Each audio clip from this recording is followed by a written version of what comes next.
Hello friends, welcome to the point solution. कैसे हो आप सब? तो 800 एमसीक्यूज की ये जो सीरीज चल रही थी उसका आज ये 7वां एपिसोड है। अब तक हम लोग टोटल 6 एपिसोड कर लिए थे और इनमें हम ऐसे क्वेश्चंस देख रहे थे जो आरआरबी एनटीपीसी के 2001 से 2015 तक के जितने भी बायोलॉजी के क्वेश्चंस थे वो यहाँ पर चल रहे थे और ये हिंदी इंग्लिश दोनों में है, तो आप दोनों में देख सकते हो। इसका जो पीडीएफ है वो आपको नीचे डिस्क्रिप्शन में या फिर कमेंट बॉक्स में देखने को मिल जाएगा।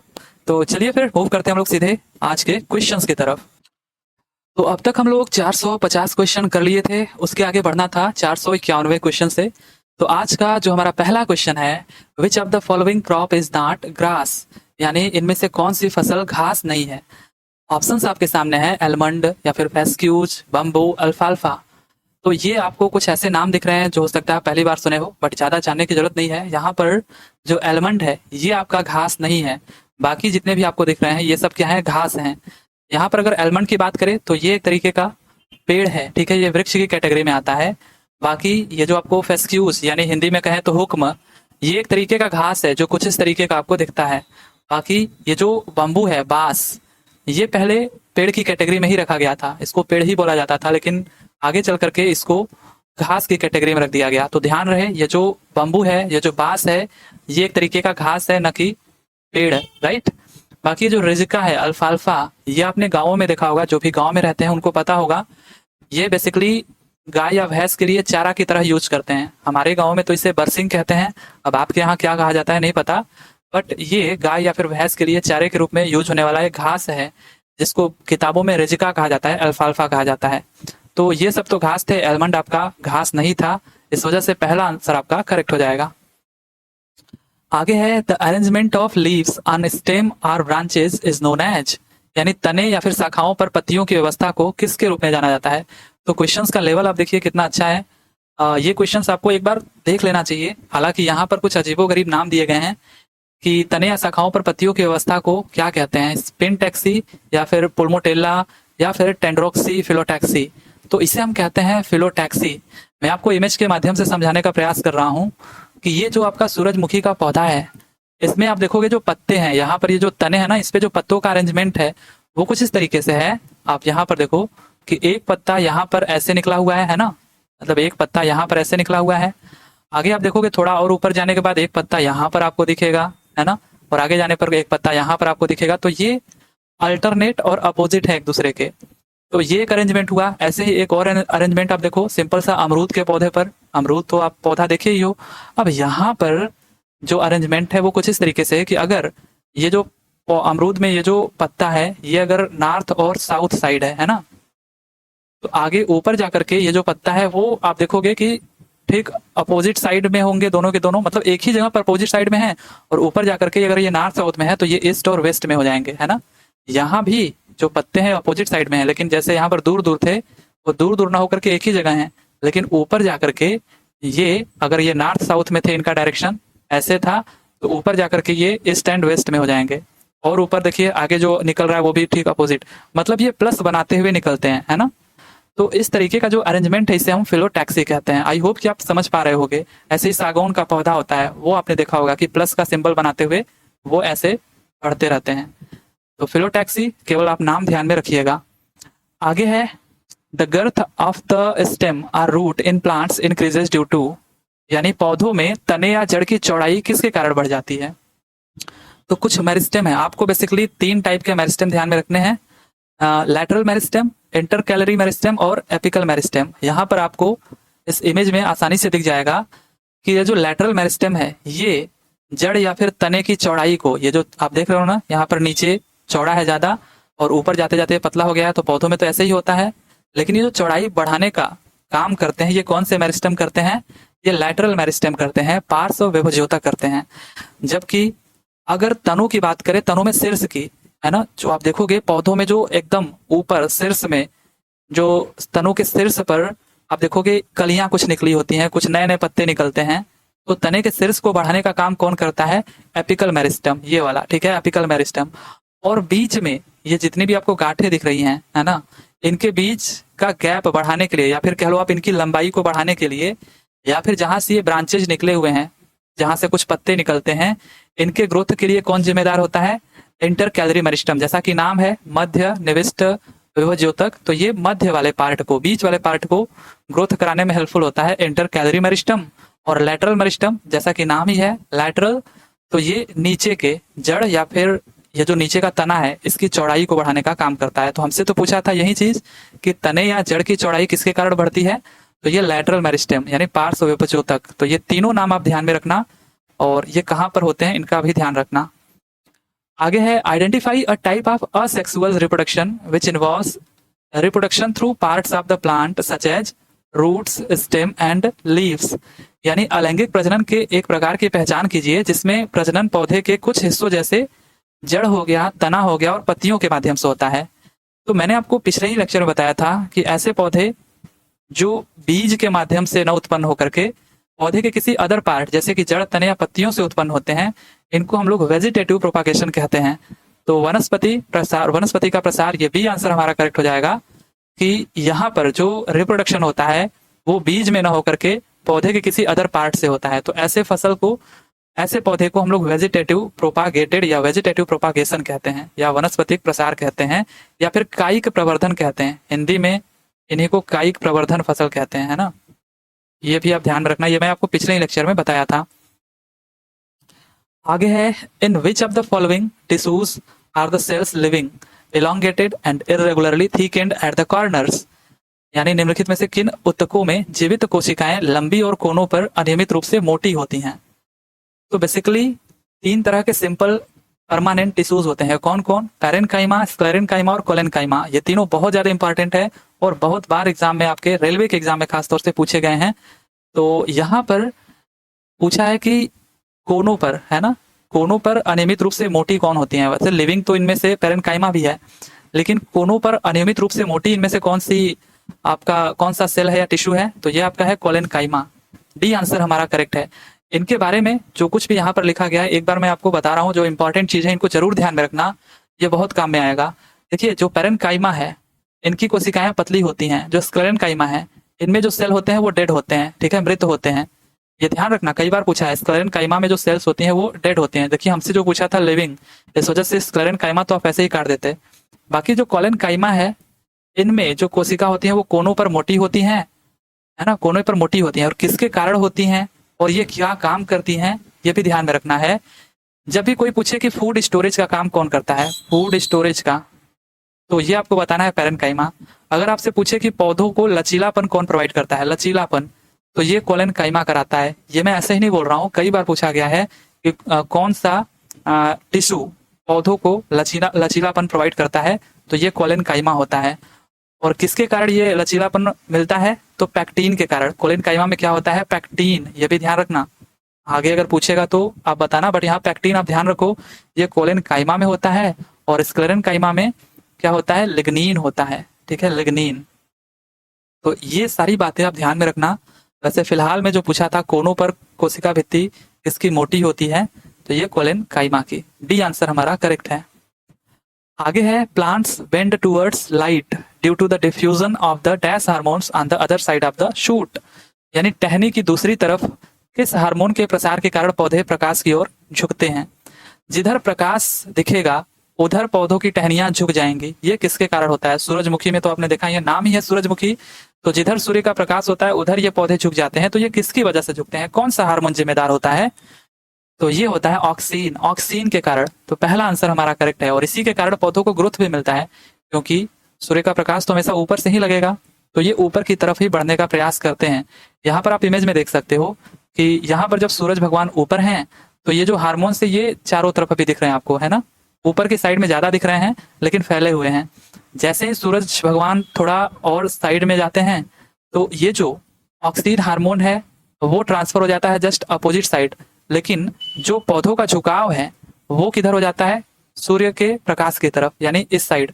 लेकिन ध्यान देना कि जो हार्मोन है वो जस्ट अपोजिट साइड ट्रांसफर हो जाते हैं, है ना, यहाँ पर आप देख सकते हो अपोजिट साइड ट्रांसफर हुए हैं, और जो झुकाव है वो सूर्य की प्रकाश की तरफ हो जाता है। तो ये किस हार्मोन के कारण होता है, ऑक्सीन हार्मोन के कारण होता है।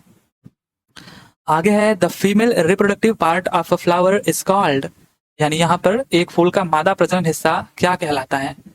तो इन ऑप्शंस में हमको दिख रहा है कार्पेल यानी अंडप, ठीक है, ये कहलाता है हिंदी में अंडप या फिर कार्पेल। इनके और भी नाम है, जैसे यहाँ पर आप जो देख रहे हो, ये जो पुष्प है, ये जो फूल है, इसमें ये जो बीच में आपको दिख रहा है, ये जो बीच में आपको दिख रहा है, ये फीमेल रिप्रोडक्टिव पार्ट है।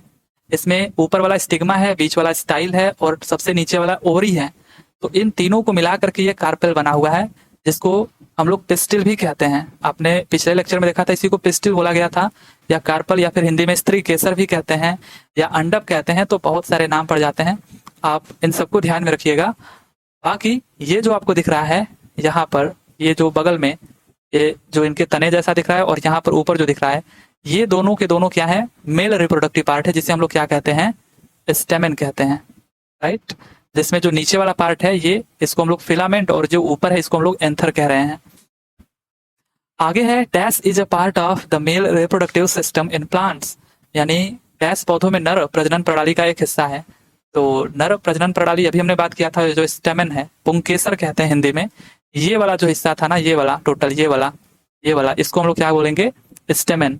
ये पुंकेसर है, जो कि मेल रिप्रोडक्टिव पार्ट है, नर प्रजनन प्रणाली है।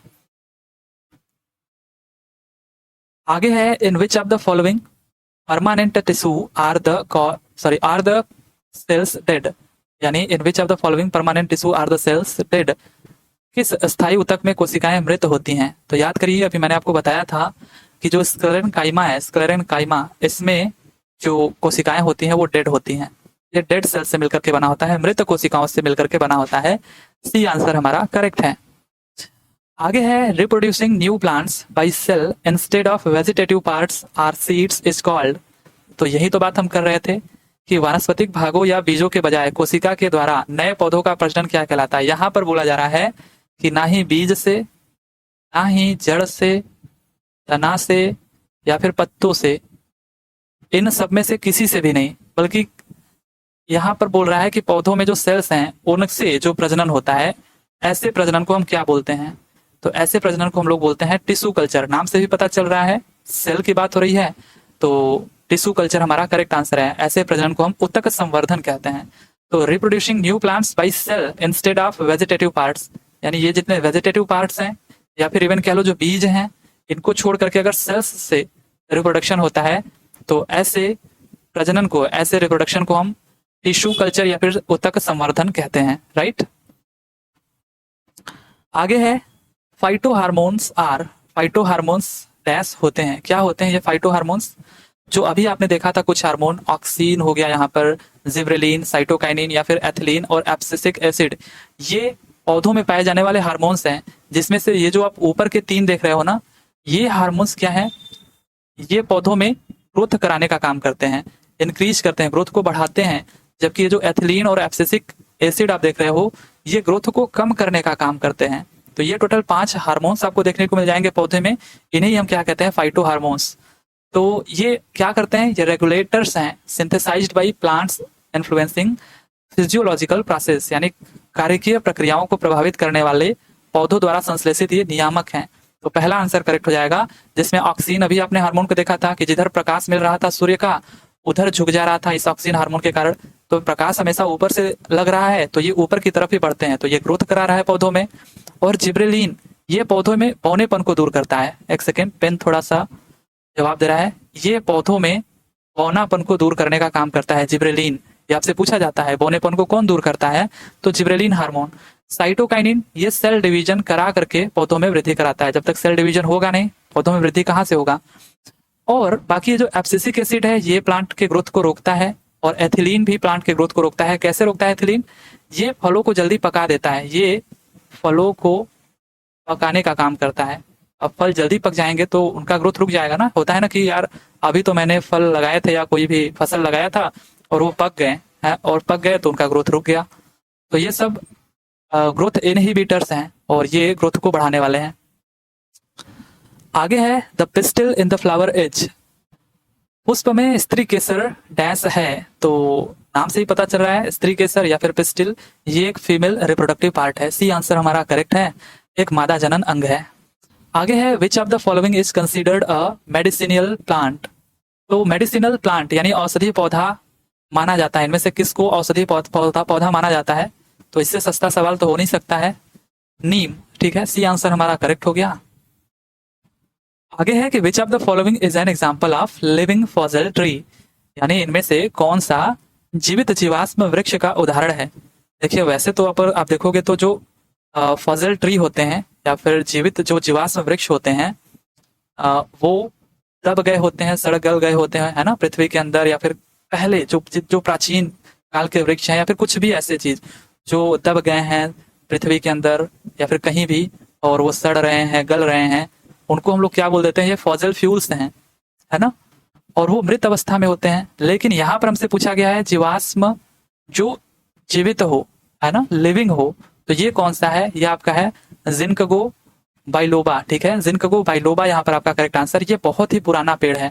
अगर यहाँ पर मैं आपको बताऊं तो ये जो आपका पेड़ है ना, जिनकगो बाइलोबा, जिनकगो एक प्रकार का पेड़ है जिसे सबसे पुराने जीवित पेड़ों में से एक माना जाता है। यह 200 मिलियन पहले की बात है।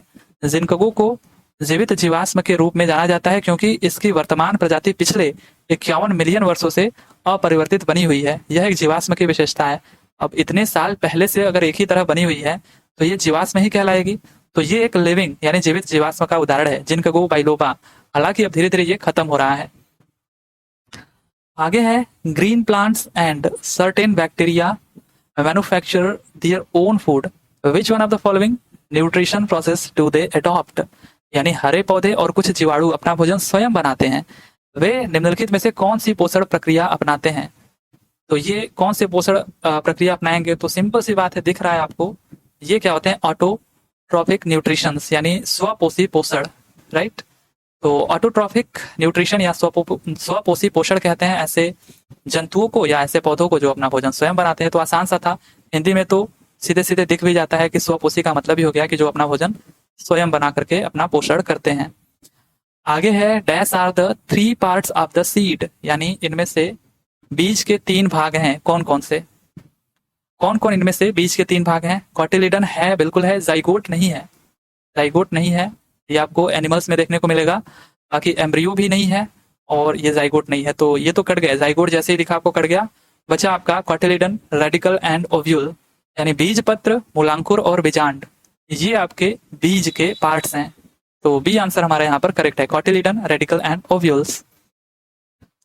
आगे है the leaves of angiosperm plants have dash type of venation. तो आवृतबीजी यानी एंजियोस्पर्म पौधों की पत्तियों में किस प्रकार की यानी कितने प्रकार की, यहाँ पूछा है, शिरा रचना होती है। तो ये 4 प्रकार की, 3 प्रकार की, 2 प्रकार की या 6 प्रकार की। आसान सा सवाल है, कई बार बता चुका हूं मैं, तो ये आपको बताना है। तो ये 2 प्रकार की होती हैं, 2 प्रकार की। कौन कौन से, एक रेक्टिकुलेट और एक पैरेलल वेनेसन। रेक्टिकुलम जो वेनेसन होता है या फिर रेक्टिकुलेट जो वेनेसन होता है वो कुछ इस तरीके से होता है। ये जो पत्ता आप देख रहे हो ना, इसमें ये आपके वेन्स हैं, ये जो कुछ आपको ऐसे दिख रहे हैं ये वेन्स है और ये ब्रांच फॉर्म में है, इनकी शाखाएं देखिए निकली हुई हैं। तो ये थोड़ा आपको जालीदार दिख रहा है ना, जाली नुमा संरचना है, जिसे हम लोग बोल रहे हैं रेक्टिकुलम वेनेसन। और दूसरा जो टाइप है वो आपका पैरेलल वेनेसन है। यहाँ पर जो पत्ता आप देख रहे हो केला का, इसमें जो सिराएं हैं वो कुछ ऐसे हैं, ये वेनेसन्स हैं। यहाँ पर आप देखो, यहाँ भी ये जो पत्ता है वो कितना लंबा सा है। आई थिंक ये पत्ता समझ में नहीं आ रहा है, लेकिन ये शायद हल्दी का पौधा हो सकता है, उसका पत्ता। तो यहाँ पर आपको पैरेलल वेन्स देखने को मिल रही है ना। तो जितने भी पौधे जिनमें ऐसे पैरेलल वेन्स देखने को मिलती हैं, इनको हम लोग क्या कहते हैं और इनको क्या कहते हैं, तो ये आपका है डाइकॉट्स, डाइकॉटिलिडन्स है, ठीक है, डाइकॉट्स। और ये आपका मोनोकॉट्स, मोनोकॉटिलिडन्स में ऐसे हमको देखने को मिलते हैं। जैसे धान हो गया, गेहूं हो गया, इनके भी तो पत्ते आपको ऐसे लंबे लंबे देखने को मिलते हैं ना, जिनमें पैरेलल वेनेसन होता है। और बाकी जितने भी गुलाब का जैसे फूल हो गया या फिर सरसों का या फिर तरबूज का, इन सब के पत्ते आप जाकर के देखना, इनमें आपको ऐसे ब्रांच ब्रांच कई सारे देखने को मिलेंगे। तो यहाँ पर 2 टाइप के वेनेसन होते हैं, एक पैरेलल, ये जो पैरेलल है, और एक रेक्टिकुलेट वेनेसन। आगे है dash is an endangered Indian medicinal plant species, यानी इनमें से कौन एक संकटापन्न भारतीय औषधि पादप की प्रजाति है। तो यहाँ पर कुछ आपके सामने ऑप्शंस दिए गए हैं, है ना, नोपेन, डेंथिस, और दूसरा है पोडोफाइलम, तीसरा है आपका ओपियम या फिर पैसिल। यानी हिंदी में अगर हम देखें तो ये आपका जो ओपियम है ये आपका अफीम है, और बाकी सब तो वही चीज है, हिंदी इंग्लिश दोनों। तो कौन सा इनमें से संकटापन्न बोलने का मतलब, एंड एंजर्ड बोलने का मतलब, इतना कठिन मत आप समझो, इसका मतलब है जो खत्म हो रहे हैं धीरे धीरे, जो अब लुप्त हो रहे हैं। तो भारत में संकटग्रस्त औषधि पौधा वह होता है जो विश्व स्तर पर या किसी विशिष्ट क्षेत्र में विलुप्त होने के खतरे में है। तो भारत में लुप्त प्राय औषधि पौधों के कुछ उदाहरण आप सिंपली बस देखो, पोडोफाइलम, राइट है। तो यहाँ पर जो हमारा आंसर है बी, पोडोफाइलम, ये एक लुप्त प्राय औषधि पौधा है। और बाकी ऐसे ऐसे नाम है, पढ़ने का तो मेरा तो मन नहीं कर रहा है, ना ही आप पढ़ो। बल्कि यहाँ पर देखो, जो जिनकगो बिलोबा है, जो भी हम लोग देख करके आ रहे थे ना, ये जो जिनकगो बिलोबा है, इसको आप जरूर ध्यान में रखना। एक जो जीवित जीवाश्म अभी हमने देखा था ना जिनकगो बिलोबा को, ये एक जीवित जीवाश्म है जो कि अभी फिलहाल में 50 से अधिक मिलियन वर्ष पहले से एक ही तरह की प्रजाति इसकी बनी हुई है। तो ये आपका हो गया जिनकगो बिलोबा और पोडोफाइलम, ये ध्यान में रख सकते हैं कि ये अब लुप्त प्राय यानी लुप्त हो रहे औषधि पौधे हैं। आगे है आइडेंटिफाई द यूनिसेक्सुअल फ्लावर, एक लिंगीय पुष्प की पहचान करना है हमको। तो पेटूनिया या फिर कॉर्न, रोज, मस्टर्ड। एक लिंगी बोले तो यानी यूनिसेक्सुअल का मतलब क्या है, जिसमें एक ही रिप्रोडक्टिव पार्ट हो, या तो मेल या तो फीमेल। जैसे सबसे अच्छा एग्जाम्पल अगर आपने देखा होगा, ये तो गांव शहरों दोनों में होते रहते हैं, पपीता। पपीता जब लगाते हैं हम लोग तो क्या होता है कि इसमें एक पौधा ऐसा होता है जो फल ही नहीं देता है, फूल तो उसमें लग जाते हैं लेकिन वो फल ही नहीं देता है। और एक पौधा लगाते हैं जो कि बढ़िया अच्छा खासा पपीता उसमें हमको लगा हुआ दिखता है। तो जो पपीता लगा हुआ दिखता है ये फीमेल पार्ट होता है ना, इसमें एक ही रिप्रोडक्टिव पार्ट होता है, फीमेल रिप्रोडक्टिव पार्ट। इसलिए हम कहते हैं कि ये मादा वाला पपीता है और ये नर वाला पपीता है। नर वाला केवल फूल देता है और फल देता ही नहीं है। तो जो पपीता इसकी कैटेगरी में आ सकता है, ये एक यूनिसेक्सुअल फ्लावर है। जबकि जो कॉर्न है ये भी एक यूनिसेक्सुअल है, इसमें भी मेल या तो फीमेल कोई एक ही रिप्रोडक्टिव पार्ट होता है। तो बी आंसर हमारा करेक्ट है यहाँ पर इन ऑप्शंस में कि मक्का, जो अभी तो मक्के का टाइम चल रहा है, कॉर्न, ये क्या है, एक यूनिसेक्सुअल फ्लावर है। बाकी पेटूनिया या फिर गुलाब या सरसों ये बाइसेक्सुअल है या फिर हिंदी में उभय लिंगी कह लो आप लोग। यहाँ पर आप देख भी सकते हो कौन कौन से और एग्जाम्पल है इनके। तो और एग्जाम्पल की बात करें तो पपीता हमने देख लिया, सफेद शहतूत, मक्का हमने देखा है, तरबूज, ये सब एग्जाम्पल है यूनिसेक्सुअल के। और उभय लिंगी यानी बाइसेक्सुअल के एग्जाम्पल क्या क्या है, ट्यूलिप, सूरजमुखी, लिली, ये आपके बाइसेक्सुअल के एग्जाम्पल हैं। आगे है water from soil enters into root hairs owing to, यानी water from soil enters into root hairs owing to, निम्नलिखित में से किसके कारण मृदा से जल मूल रोम में प्रवेश करता है। तो किसके कारण करता है, रूट प्रेशर के कारण या कैपिलरिटी के कारण या एटमॉस्फेरिक प्रेशर के कारण या ऑस्मोसिस के कारण। तो किसके कारण, मिट्टी से कह रहा है जल, यानी यहाँ पर अगर मिट्टी है, इसमें पौधे आपने लगाया और यहाँ पर इसके जड़ हैं, तो इनमें जो पानी प्रवेश करता है वो किसके कारण करता है, ऑस्मोसिस के कारण करता है, परासरण के कारण करता है। ये आंसर हमारा करेक्ट है। ध्यान में रखना, मिट्टी से जो पानी है वो इन जड़ों में कैसे प्रवेश करता है, ऑस्मोसिस के कारण, परासरण के कारण। What are the products formed during photosynthesis? प्रकाश संश्लेषण के दौरान बनने वाले उत्पाद क्या क्या हैं? यहाँ पर आप गलती कर सकते हो, मुझे पता है। यहाँ पर प्रकाश संश्लेषण के दौरान क्या क्या बनता है, तो यहाँ पर ग्लूकोज, वाटर और ऑक्सीजन, ये तीनों बनता है। अक्सर करके हम लोग जब पढ़ते हैं तो इनमें दो ही चीज को देख पाते हैं। जैसे हम लोग क्या देखते हैं कि कार्बन डाइऑक्साइड एयर से लिया, वाटर लिया, और लाइट के प्रेजेंस में जो पौधे हैं वो फोटोसिंथेसिस करके ग्लूकोज और ऑक्सीजन बना देते हैं। लेकिन जो यहाँ पर वाटर है, वाटर ये भी बनता है, ठीक है। हालांकि इसका एक तरीके से ये स्प्लिट हो जाते हैं, टूट जाते हैं। तो वाटर को भी आप ध्यान रखना कि वाटर भी बनता है, जो कि पत्तों से इनका क्या हो जाता है, ये उड़ जाते हैं ना। जो इनमें स्टोमेटा होता है, स्टोमेटा जो रंध्र होते हैं, उनसे क्या हो जाता है, ये पानी वाष्प बन करके उड़ जाते हैं। तो ये भी ध्यान रखना है कि वाटर भी बनता है ना। वैसे तो आपको पता ही रहा होगा, बट कई जगह पे हम लोग केवल यही फार्मूला देख करके आगे बढ़ जाते हैं। तो हमको ध्यान में यही रह जाता है कि केवल ग्लूकोज और ये ऑक्सीजन बनता है, तो हम बी पर गलती से टिक कर देते हैं। लेकिन ग्लूकोज, जल और ऑक्सीजन, ठीक है, वाटर और ऑक्सीजन, ये तीनों बनता है। तो पहला आंसर हमारा करेक्ट है। आगे है what is the process of transportation of soluble products of photosynthesis and other materials from the leaves to other tissues of the plant called, यानी प्रकाश संश्लेषण के घुलनशील उत्पादों और अन्य सामग्रियों को पत्तियों से पौधों के अन्य ऊतकों तक ले जाने की प्रक्रिया क्या कहलाती है। तो ये कहलाता है ट्रांसलोकेशन, यानी स्थानांतरण कहलाता है। जबकि पत्तियों से जो पानी है उसको बाहर करने की प्रक्रिया, यानी वाष्प के फॉर्म में बाहर करने की प्रक्रिया, ये क्या कहलाती है, तो ये ट्रांसपीरेशन कहलाती है। लेकिन इन पत्तियों से पौधों के अन्य भागों में जितने भी घुलनशील उत्पाद हैं या फिर कोई अन्य सामग्री है, पौधों के अदर पार्ट्स तक पहुंचाना है, अदर टिश्यूज तक पहुंचाना है, तो इस प्रोसेस को हम लोग ट्रांसलोकेशन या स्थानांतरण कहते हैं। ये आंसर हमारा करेक्ट है, स्थानांतरण, राइट। आगे है the carbon and energy requirements of plants are fulfilled by which of the following process, यानी पौधों की कार्बन और ऊर्जा की आवश्यकताएं निम्नलिखित में से किस प्रक्रिया से पूरी होती हैं। तो किस प्रक्रिया से पूरी होती हैं? ऑब्वियसली फोटोसिंथेसिस यानी प्रकाश संश्लेषण से पूरी होती हैं। तो पौधों में कार्बन डाइऑक्साइड और ऊर्जा की आवश्यकताएं किससे पूरी होती हैं? प्रकाश संश्लेषण से। आसान सा सवाल। आगे है विच of the following process does not occur during photosynthesis, तो इनमें से निम्नलिखित प्रक्रियाओं में से कौन सी प्रक्रिया प्रकाश संश्लेषण के दौरान नहीं होती है? स्प्लिटिंग ऑफ वाटर मॉलिक्यूल्स, या एब्जॉर्प्शन ऑफ लाइट एनर्जी, या रिडक्शन ऑफ कार्बन डाइऑक्साइड, या एब्जॉर्प्शन ऑफ ऑक्सीजन। तो मैंने आपको बताया था स्प्लिटिंग ऑफ वाटर मॉलिक्यूल्स होता है, और एब्जॉर्प्शन ऑफ लाइट एनर्जी तो होगा ही, बिना लाइट के प्रेजेंस में होगा कहाँ से।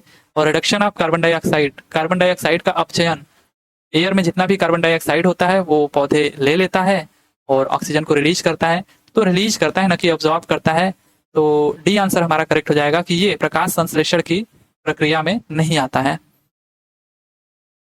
आगे है कि 6CO2 प्लस 12H2O से जो बना C6H12O6 यानी ग्लूकोज, और 6O2 और ये 6H2O, select the correct reaction condition for a given reaction. तो हमको कंडीशन बताना है इस रिएक्शन के लिए कौन सा सही है।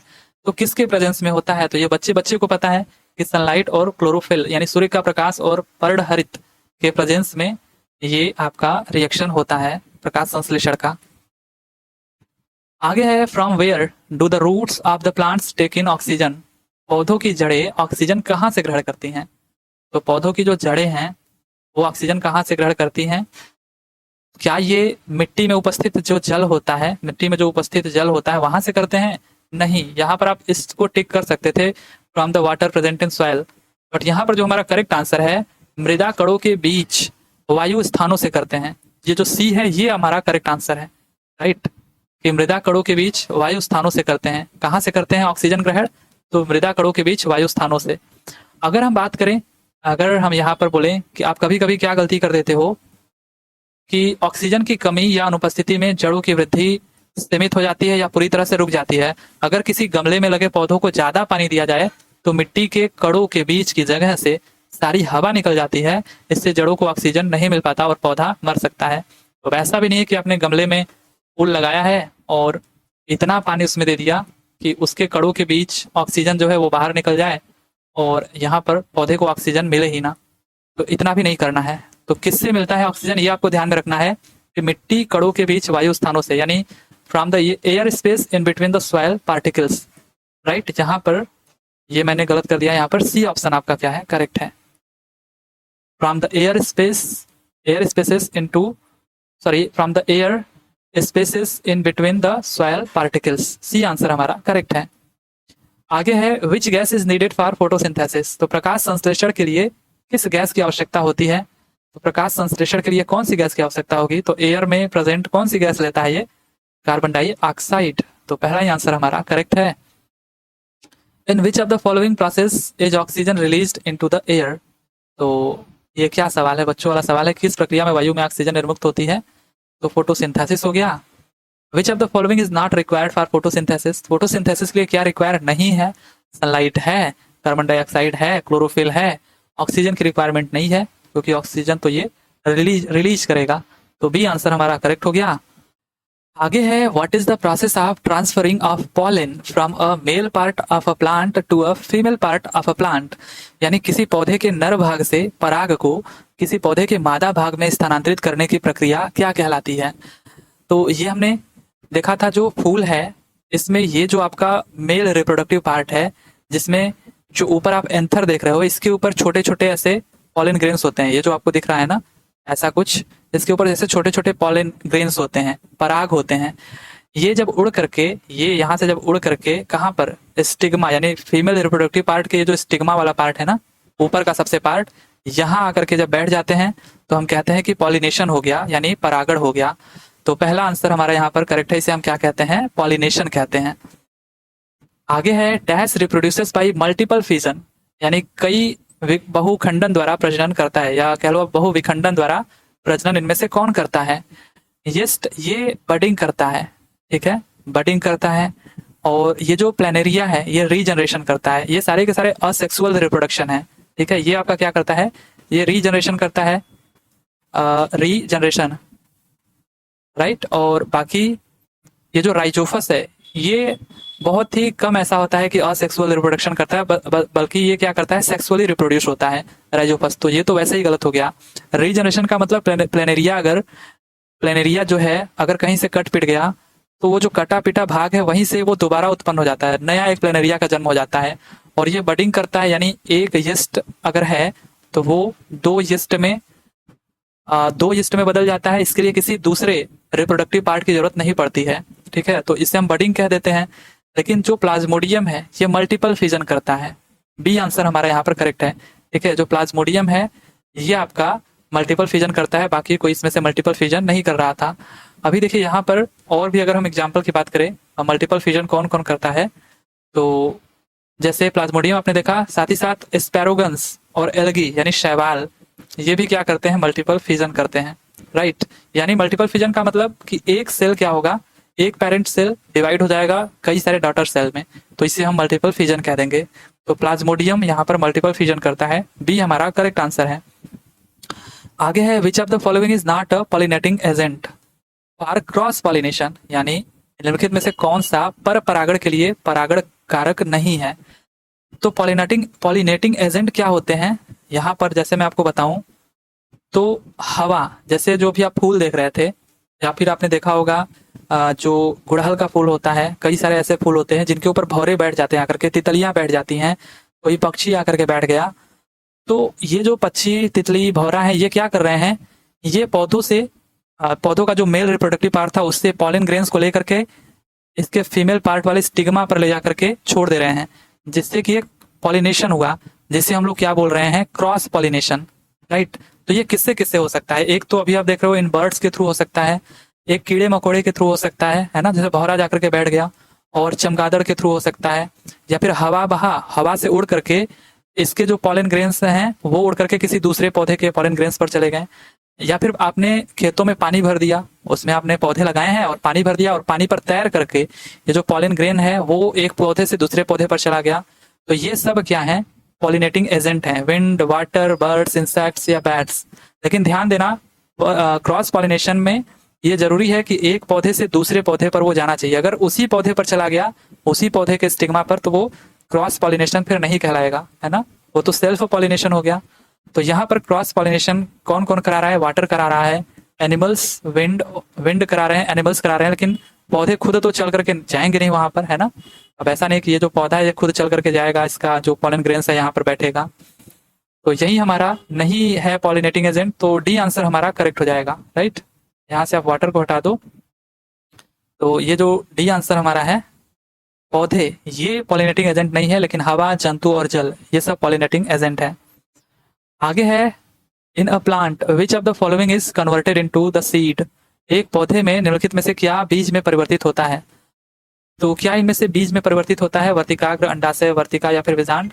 तो अभी आपने जो देखा था फूल, उसमें ये जो आप पार्ट देख रहे हो ये आपका क्या है, ओव्यूल है, और इसमें सॉरी ये ओवरी है, और इसमें ये जो छोटे छोटे हैं ये ओव्यूल हैं। तो ये जो ओव्यूल है यही हमारा बीज में कन्वर्ट होता है।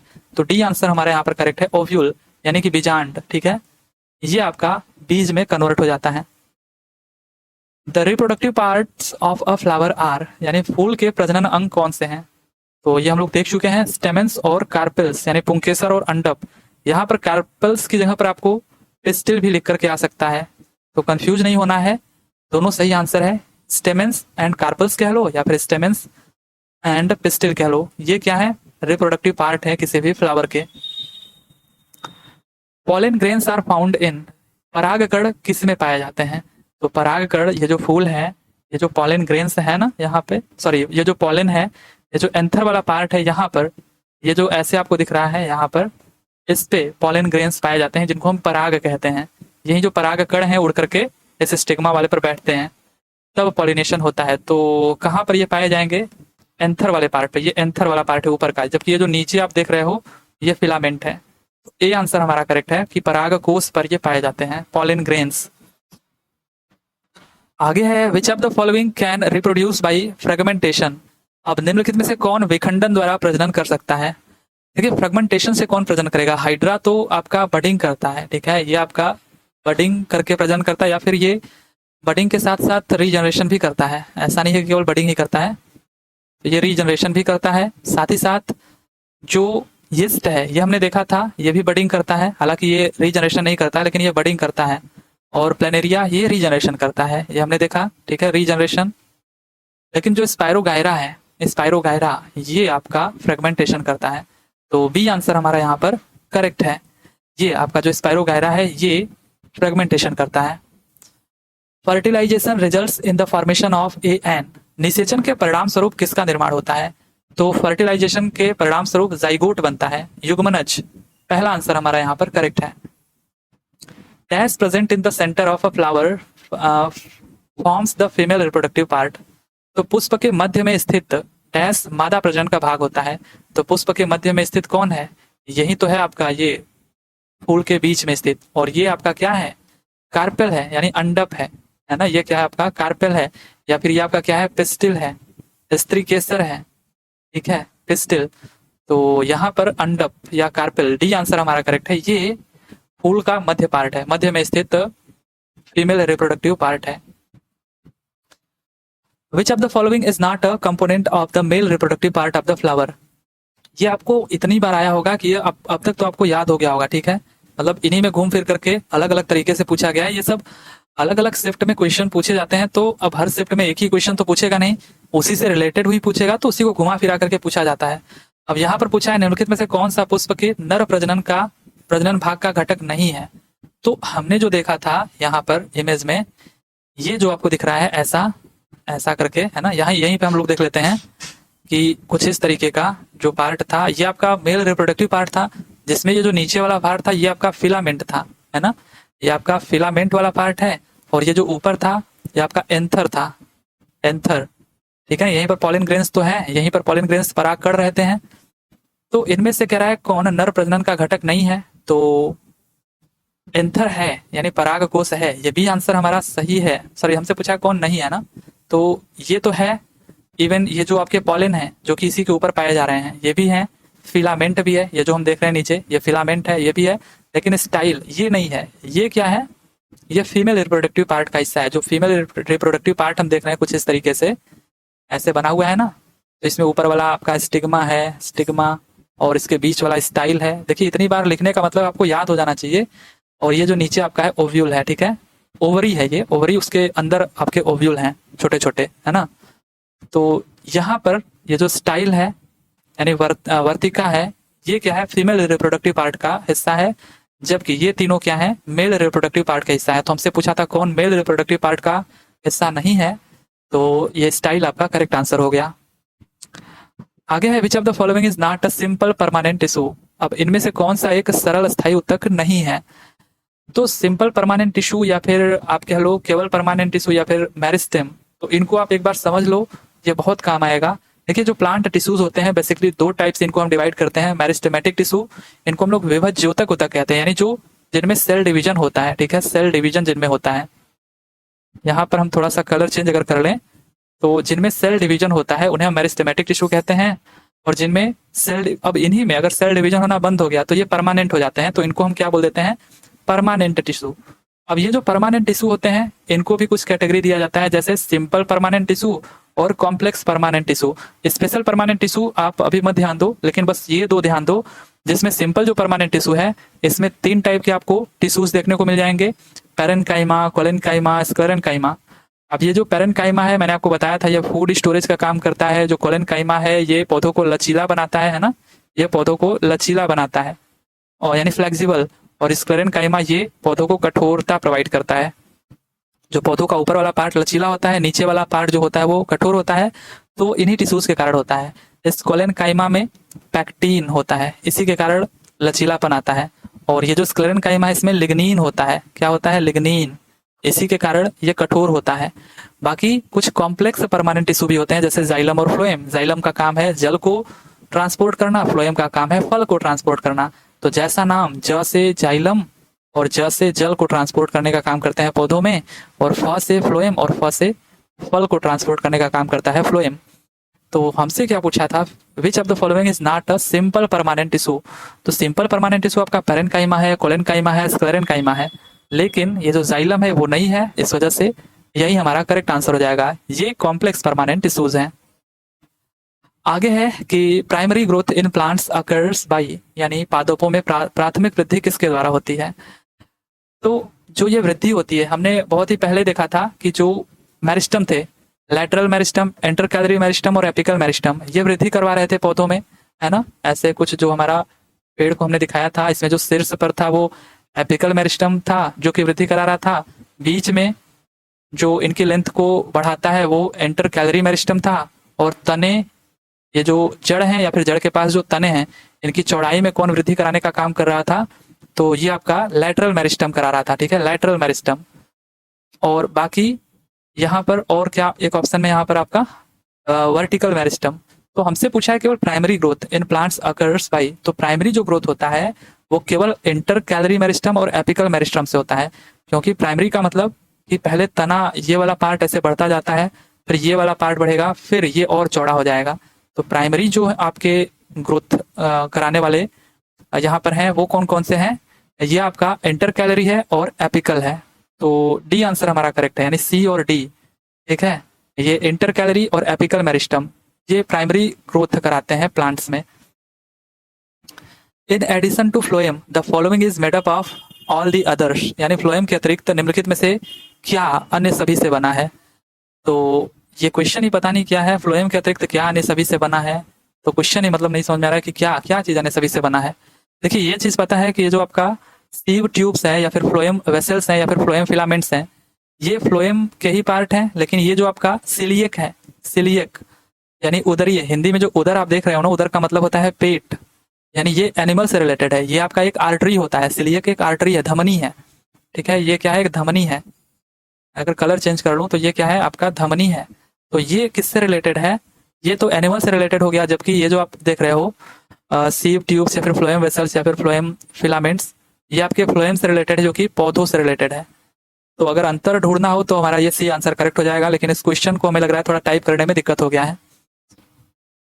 The presence of which of the following is a distinctive feature of complex plants that has made their survival in terrestrial environment possible, यानी निम्नलिखित में से किसकी उपस्थिति जटिल पादपों का एक विशिष्ट लक्षण है जिससे स्थलीय पर्यावरण में उनकी उत्तरजीविता को संभव बनाया है। तो क्या है ये चीज, ये वैस्कुलर टिश्यू है, यानी संवहनी उतक। अगर संवहनी उतक हो ही ना पौधों में, तो इनमें जल का ट्रांसपोर्ट कौन करेगा पौधों में। इनमें जो भोजन बन रहा है, पौधों में जो भोजन बन रहा है, वो इनके सभी पार्ट्स तक कौन लेकर के आएगा। तो संवहनी उतक बोले तो जो आपका जाइलम और फ्लोएम था, जो जाइलम और फ्लोएम अभी हमने बात किया था ना, जाइलम और फ्लोएम के बारे में, तो जाइलम ही तो जल को ले जाकर के पौधों के हर भाग तक पहुंचा रहा है, और जो फ्लोएम है यही तो पौधों में जो बन रहा फल है वो इनके हर एक भाग तक इनको ट्रांसपोर्ट करने का काम कर रहा है। तो संवहनी उतक ये जिम्मेदार हैं पौधों के स्थलीय पर्यावरण में उनकी उत्तरजीविता के लिए।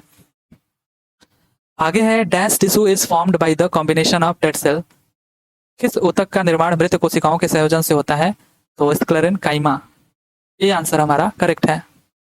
The permanent tissue that provides elasticity is called, तो इलास्टिसिटी मतलब लचीलापन कौन प्रदान करता है, तो मैंने आपको कई बार बताया, इसी वजह से कि आप ध्यान में रखना, कोलेनकाइमा। ये जो टिश्यू है इसमें क्या होता है, पैक्टीन, जिसकी वजह से लचीलापन मिलता है, ठीक है। तो कोलेनकाइमा हमारा करेक्ट आंसर है। और कठोरता के लिए याद करिए स्क्लेरेनकाइमा, है ना। कौन कठोरता प्रोवाइड करता है पौधों में, स्टिफनेस या hardness, collenchyma. Dash tissue cells separate to form different types of permanent tissue, यानी उतक की कोशिकाएं, किस उतक की कोशिकाएं अलग अलग प्रकार के स्थायी उतक के निर्माण के लिए पृथक होती हैं, तो ये आपके होते हैं विभज्योतक, यानी मेरिस्टेम, जो अभी हमने चर्चा किया था कुछ, ये हमने प्लांट टिश्यूज के बारे में। तो इसमें जो मेरिस्टेमेटिक टिश्यू होते हैं इनमें सेल डिवीजन होता है। तो यही पूछ रहा है कि कौन से टिश्यूज ऐसे हैं तो जो सेल सेपरेट करते हैं या डिवाइड करते हैं to form different types of permanent tissue. तो ये जब सेल डिवीजन होता है और डिवीजन होना बंद हो जाता है तो ये परमानेंट टिश्यूज बन जाते हैं। तो इनको हम लोग क्या कहते हैं, मेरिस्टेमेटिक, यानी विभज्योतक। तो सी आंसर हमारा करेक्ट है। आगे है intercalary meristems are found, यानी ये जो अंतर्वेशी विभज्योतक है ये कहाँ पाए जाते हैं। तो ये जो इंटर कैलरी मेरिस्टेम्स है, अभी हम लोग बात कर रहे थे कि जो पौधे होते हैं इनमें ये जो गांठें बनी होती हैं, यहीं से नए नए पत्ते या नए नए तने आप कह लो, तनों से जो पत्ते निकलते हैं यहीं से तो निकलते हैं। तो ये इनके पत्तों के बेस में आप कह सकते हो, या फिर ये जो गांठें हैं यहीं पर प्रेजेंट होते हैं इंटर कैलरी मेरिस्टेम्स, जो कि इनके बीच की या तो लंबाई को बढ़ाने का काम करते हैं या फिर इन तनों के ग्रोथ के लिए, ठीक है, जो पत्तियां हैं इनके बेस में मौजूद होती हैं और इन पत्तियों के ग्रोथ के लिए हेल्पफुल होती हैं। तो ये कहाँ पर पाई जाएंगी, टिप तो बिल्कुल गलत हो जाएगा, है ना, टिप। तो ये पाई जाएंगी at the base of leaves, यानी पत्तियों के आधार पर। तो डी आंसर हमारा करेक्ट है। आगे है विच of the following is incorrect about rhizoids. तो राइजॉइड्स यानी मुलाभ के बारे में पूछ रहा है, कौन गलत है। तो इतना बड़ा बड़ा सा लिखा गया है, their structure and function are similar to the root hairs of vascular land plants, या these are bulges growing from the lower epidermal cell of bryophytus, या they will have they have fully developed stem, root and leaves। यही हमारा correct answer है कि ये जो आपके rhizoids हैं इनमें पूर्ण विकसित तना, मूल और पत्तियां होती हैं, राइट। तो सी आंसर हमारा फिलहाल में करेक्ट है। अब ये आज का लास्ट क्वेश्चन है और ये आप लोगों के लिए है, ये आप लोग देख चुके हो। The walls of sclerenchyma cells are thick and due to, यानी जो स्क्लेरेन्काइमा सेल्स या टिश्यूज होते हैं इनकी दीवारें मोटी होती हैं, किसके कारण। यही तो कठोर बनाने का काम कर रहा था, कठोरता प्रोवाइड कर रहा था पौधों को। तो ये किसके कारण होता है इनमें से, हेमिसेलुलोज, लिग्निन, सेलुलोज या पैक्टिन। और ये आपका ऑप्शन हो गया ए, बी, सी और डी, राइट। तो ये आपको बताना है। तो ये रहे आज के क्वेश्चन, आई होप कि आपको पसंद आया होगा। चलिए फिर मिलते हैं अगले वीडियो में, लेकिन आप लोग जाने से पहले लाइक कर दिया करो, सब्सक्राइब कर दिया करो चैनल को, राइट। तो ठीक है, thank you, tata and bye bye.